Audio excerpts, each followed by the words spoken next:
Hello guys, welcome to expert opinion. आप सभी का आपके अपने यूट्यूब चैनल एक्सपर्ट ओपिनियन आपके परिवार में स्वागत है। तो आज की इस वीडियो में हम कुछ इंपॉर्टेंट क्वेश्चंस सीडीपी के डिस्कस करेंगे जो हेल्प करेंगे आपको आपके आने वाले एग्जाम्स में।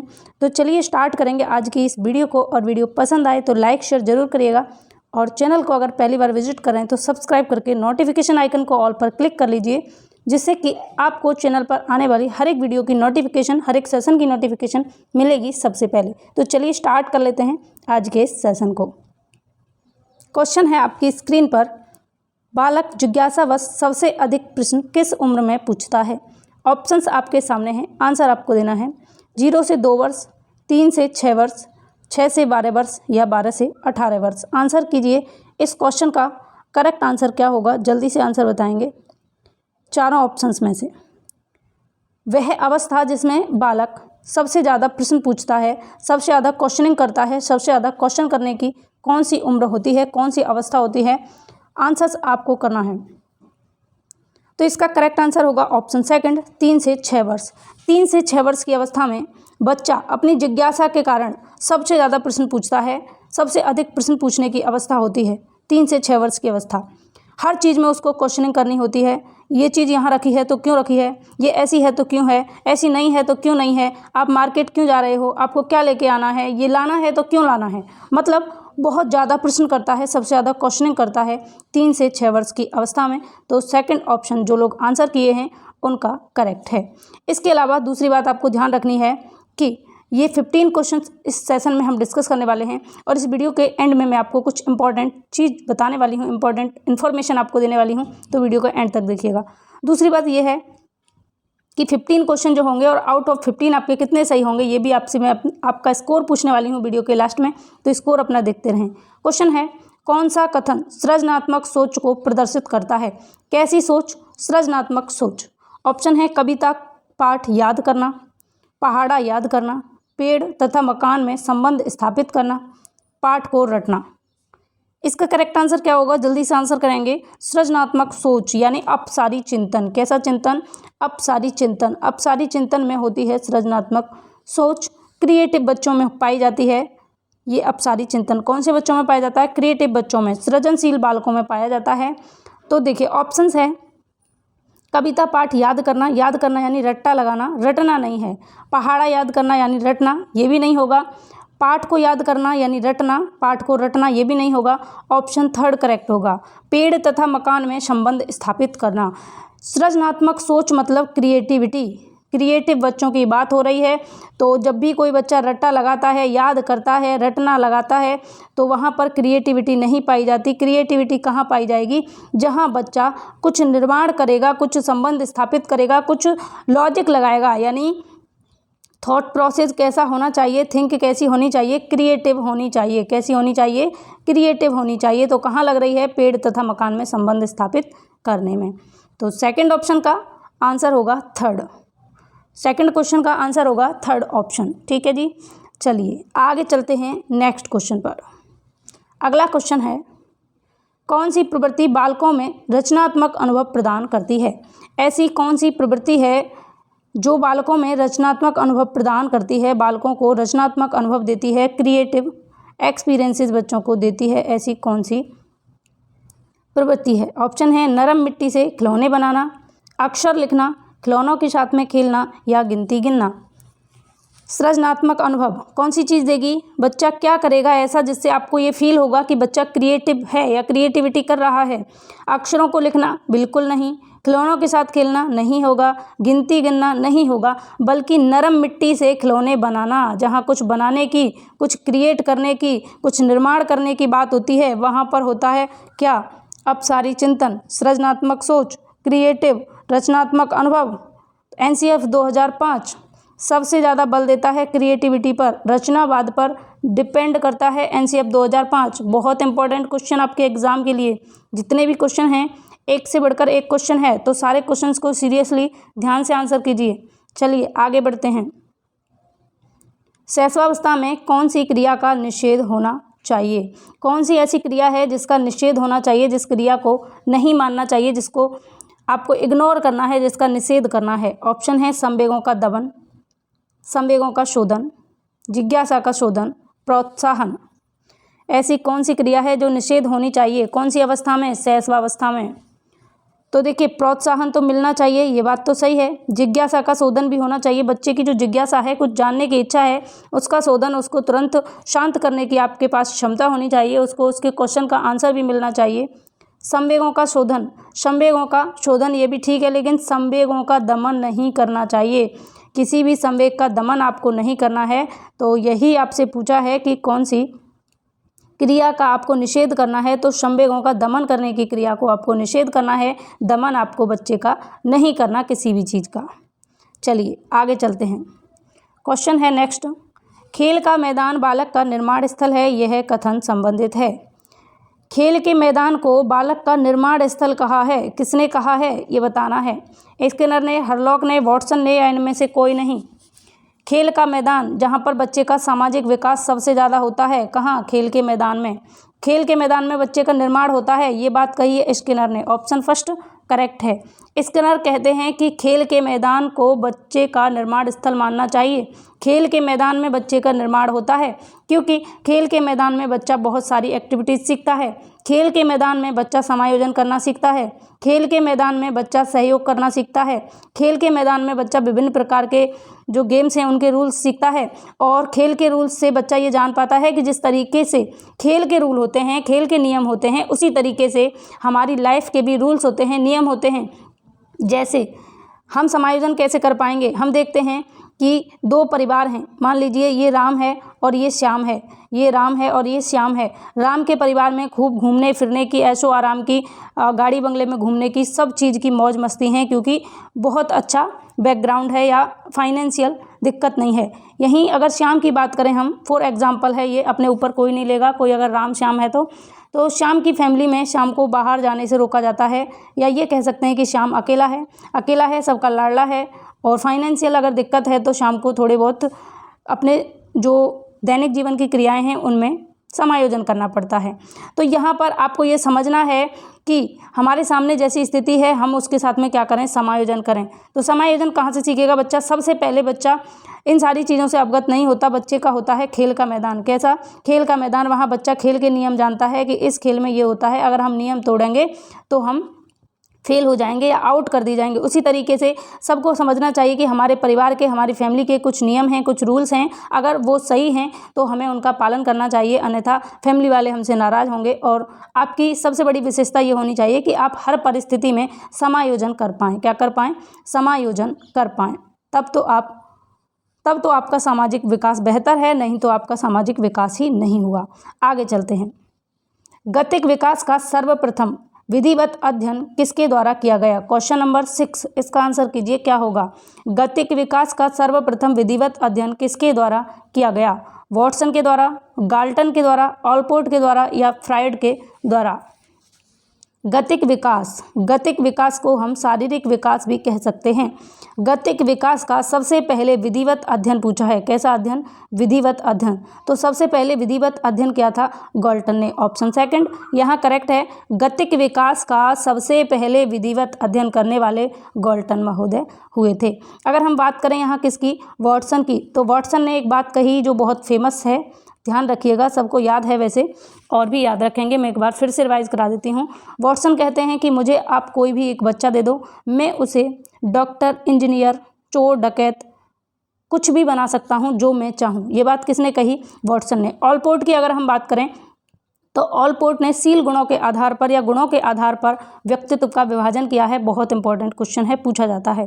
फ्रॉयड की अगर हम बात करें तो ये मनोविश्लेषणवादी हैं, ये फ्रॉयड मनोवैज्ञानिक हैं, और फ्रॉयड ने इड, ईगो और सुपर ईगो की बात की है। इड, ईगो और सुपर ईगो, ठीक है। इड क्या है? जिसमें अतिरिक्त इच्छाओं का भंडार रहता है। ईगो वास्तविकता में रहता है। और सुपर ईगो क्या है? सुपर ईगो जिसमें व्यक्ति या बच्चा या कोई भी प्राणी बहुत ज़्यादा अध्यात्म की बात करने लगता है। सबसे ज़्यादा इंपॉर्टेंट क्या है इसमें? ईगो, इड और सुपर ईगो के बीच में समायोजन करने का काम कौन करता है? ईगो करता है। ये क्वेश्चन पूछा गया है कि इड और सुपर ईगो के बीच में समायोजन करने का काम कौन करता है? तो ध्यान रखिएगा, इन दोनों के बीच में, सुपर ईगो और इड के बीच में समायोजन करने का काम होता है ईगो का। किसका? ईगो का। यानी इदम, अहम और परा अहम 3 बताए थे व्यक्तित्व प्रकार। किसने बताए थे? सिगमंड फ्रायड ने। ध्यान रखिएगा। और सिगमंड फ्रायड ने ही मनोलैंगिक विकास का सिद्धांत भी दिया, जिसको 5 पार्ट्स में या 5 उसकी अवस्थाएं बताएं, वो भी आपको ध्यान रखना है। अगला क्वेश्चन, जन्म के समय नवजात शिशु को निरा पशु कहा है। ये बात किसने कही कि जन्म के समय जो नवजात शिशु होता है वो क्या होता है? निरा पशु होता है, यानी पशु के समान होता है। किसने कही? कैटल ने, पियाजे ने, एरिक्सन ने या हॉर्नी ने? आंसर करेंगे इस क्वेश्चन का। क्वेश्चन नंबर 7, इसका करेक्ट आंसर क्या होगा? जन्म के समय, जब बच्चे का जन्म होता है तो बच्चा निरा पशु होता है, यानी पशु के समान होता है। जन्म के समय बच्चे को बस इतना ध्यान रहता है कि उसको क्या पीना है, भूख लगी है तो मिल्क पीना है, भूख लगी है तो रो देगा या कोई दिक्कत है।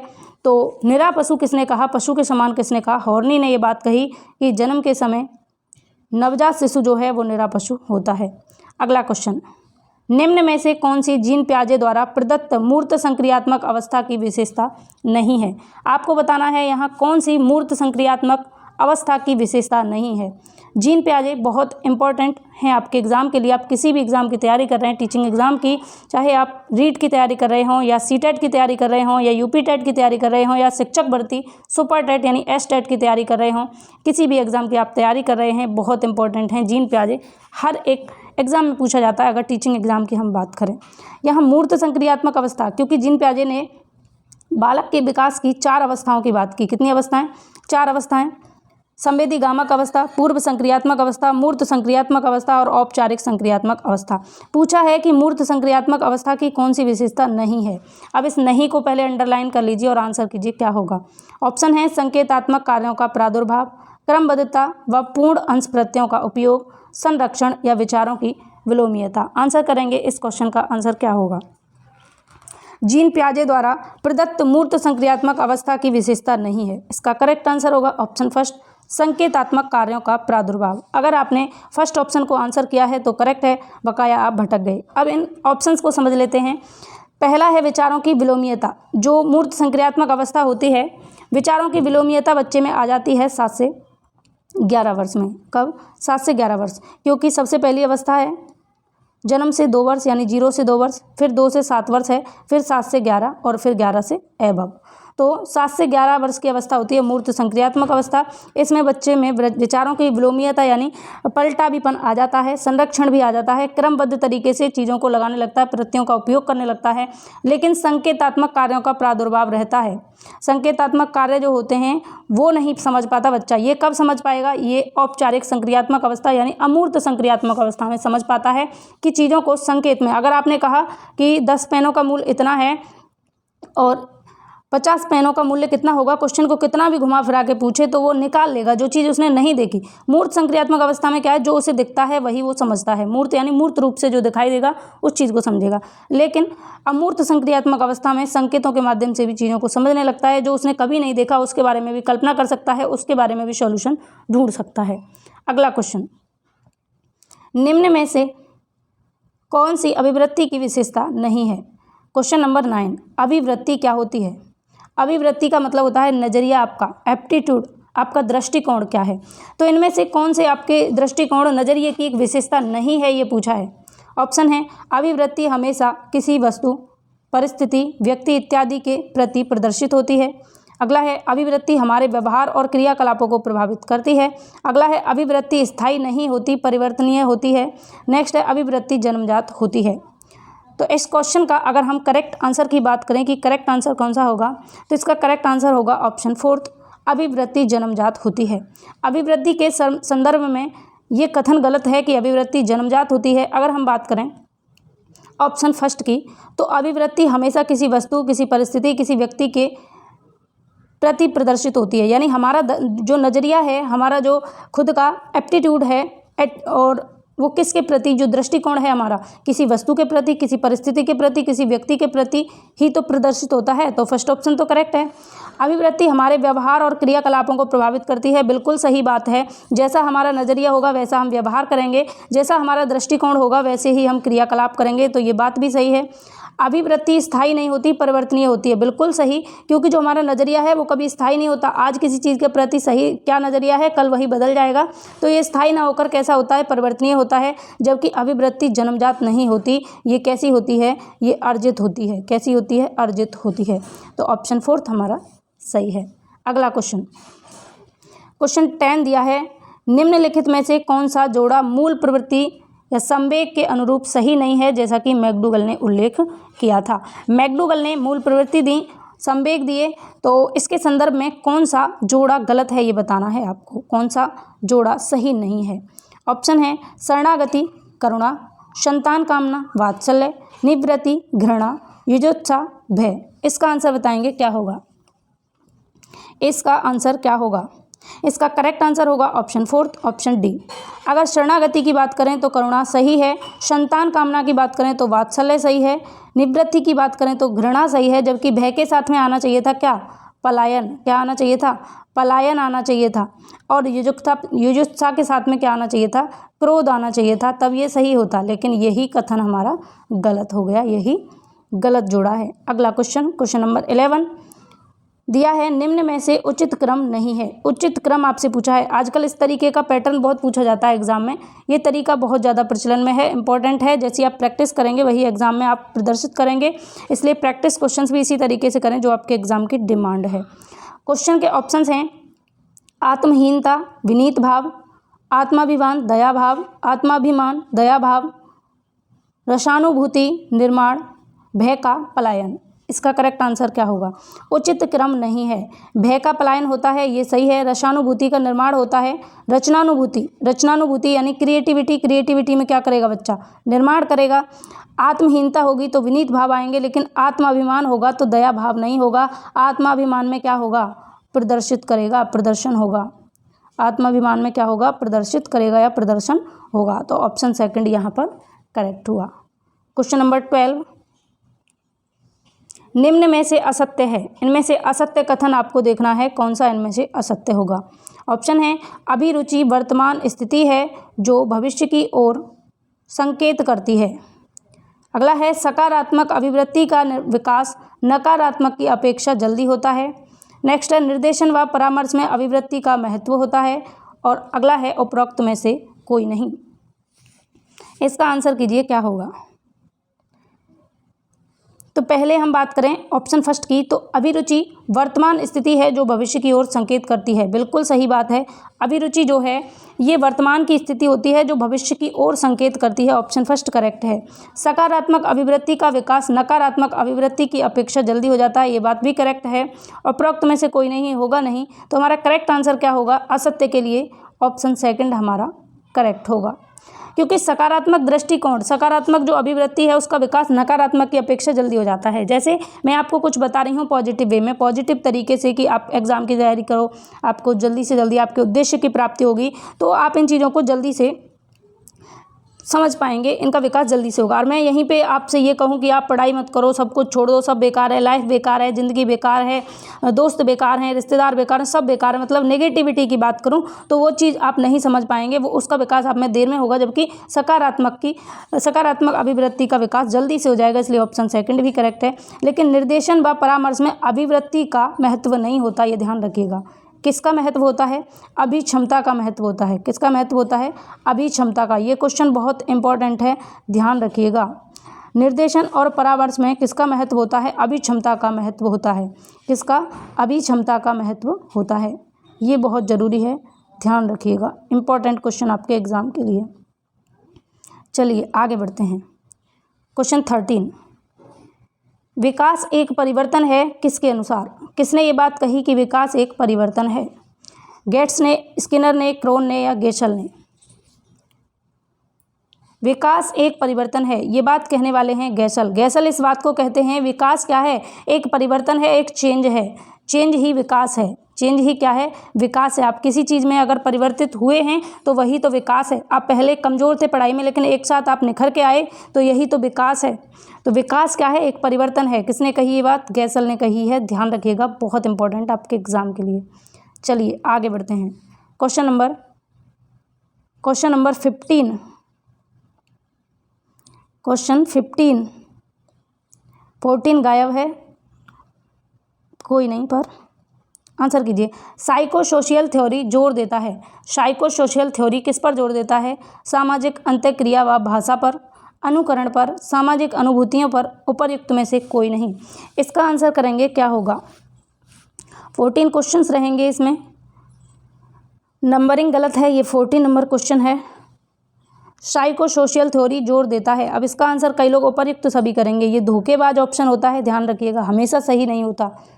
आज के टाइम में ये हमेशा सही नहीं होता, बल्कि 25% ये सही होता है, बाकी का ये कंफ्यूज करने के लिए, घुमाने के लिए आपको दिया जाता है।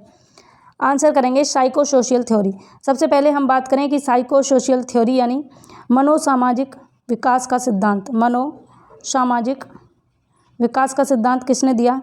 एरिक्सन ने दिया है। किसने दिया है? एरिक्सन ने दिया है। और एरिक्सन ने अपने मनोसामाजिक विकास के सिद्धांत में, साइको सोशल थ्योरी में ये बात कहा कि जो व्यक्ति है उसका विकास किस पर डिपेंड करता है? सामाजिक अनुभूतियों पर डिपेंड करता है।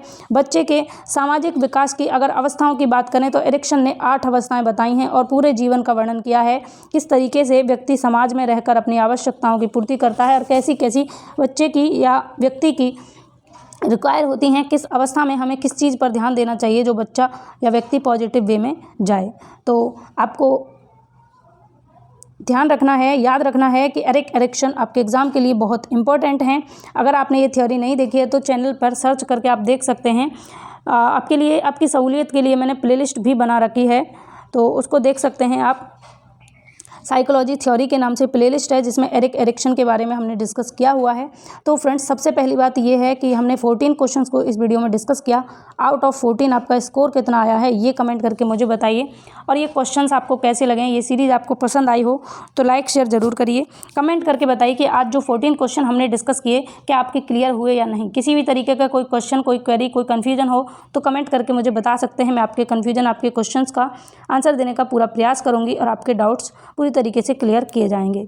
तो फ्रेंड्स, अगर आपको ये वीडियो पसंद आया हो, अच्छा लगा हो, मेरा समझाने का तरीका, मेरी मेहनत पसंद आई हो, इतनी गर्मी में जो पसीने के साथ नहाने का सिस्टम जो है, अगर ये आपको लगा हो कि आपके लिए कुछ सराहनीय काम है, आपके लिए कुछ अच्छा बेटर करने का हमारा जो उद्देश्य है वो सही वे में है, तो प्लीज़ वीडियो को लाइक शेयर ज़रूर करें। और चैनल को पहली बार देख रहे हैं तो सब्सक्राइब कर लीजिए। नोटिफिकेशन आइकन को ऑल पर क्लिक करके रखें ताकि आने वाली वीडियोज़ की नोटिफिकेशन आपको मिलती रहें टाइम टू टाइम।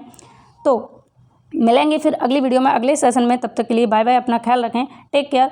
और इसी वीडियो से रिलेटेड मैंने आपसे कहा था कि लास्ट में मैं आपको कुछ इन्फॉर्मेशन दूंगी जो बहुत महत्वपूर्ण है, तो मुझे आपसे बोलना ये था कि ये जो हमने क्वेश्चंस किए हैं इससे रिलेटेड आपके लिए टेस्ट होगा, और टेस्ट होता है हमारे टेलीग्राम ग्रुप पर। टेलीग्राम ग्रुप को अगर आपने ज्वाइन नहीं किया तो ज्वाइन करेंगे। मिशन सरकारी मास्टर के नाम से हमारा टेलीग्राम ग्रुप बना हुआ है जिसमें 2K के समथिंग 2K+ मेंबर्स अभी जुड़े हुए हैं। और बहुत कम टाइम में इतना अच्छा हमारे ग्रुप ने बेटर स्कोर किया है, या हमारे सारे जो मेंबर्स हैं ग्रुप के फैमिली की तरह हैं, उन सब ने बहुत सपोर्ट किया है और बहुत अच्छे तरीके से टेस्ट को अटेंड करते हैं। तो आप अगर पहली बार देख रहे हैं तो टेस्ट को ज़रूर अटेंड करें, आपके लिए हेल्पफुल रहेगा।